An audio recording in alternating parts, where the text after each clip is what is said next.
Hey, I'm back. Your friendly neighborhood token. Last time we talked about how I go from a little piece of text to a full word in your sentence. But today, I'm diving even deeper into something called attention. So here's the deal. GPT doesn't just randomly guess what word comes next. It actually pays attention to the important words before me. Like, imagine you're in a group chat, but only reading the important replies. That's what attention does for me. See, I'm not born in a vacuum. My context, the words that came before me, help me understand what I should be. Attention helps me look back at those words and decide which ones to care about. Here's where it gets cool. Attention isn't a single light bulb. It's a whole network of little minds working together. We call them attention heads. Each head looks at the sentence from a different angle. One might focus on grammar, another on meaning, and another might just love long-term dependencies. They all work together to shape what I become. So how do these heads decide what to focus on? That's where Q, K, and V come in. No, not a boy band. They're the query, key, and value. Here's how it works. Every token gets transformed into three things: Q, K, and V. Q is the query, kind of like a question I ask. Who should I pay attention to? K is the key. It's like a label that every other token wears saying, here's what I offer. And V, that's the value. The real meaning will mix in later. Now imagine this.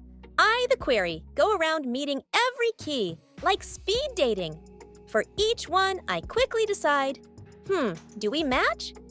That match is scored with a dot product, the math version of chemistry. The higher the score, the more attention I'll give that token.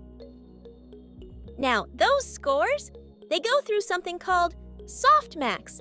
It turns them into attention weights. So instead of picking just one word, I spread my focus. Kind of like giving 70% attention to one word, 20% to another. You get the idea. Once I've decided who to focus on, I mix their values together, like a smoothie of meaning. Each value contributes a bit, depending on how much attention they got. That blended meaning becomes my new form, my new embedding. And that's just one layer of attention. In GPT, this happens over and over, like 12, 24, even 96 times. Thanks to attention, I can understand nuance. I know when bank means money and when it means riverside. I can recognize sarcasm, poetry, and context, even if the clues were way earlier in the prompt. This magic system of attention is what makes transformers like GPT so powerful. It's how I turn a sea of random words into a story, a poem, a reply, or even this video.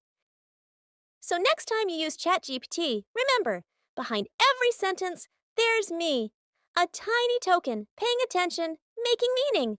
See you in the next layer. Like what you saw, subscribe for more adventures inside AI. And hey, if you've got questions, ask us. We tokens love talking.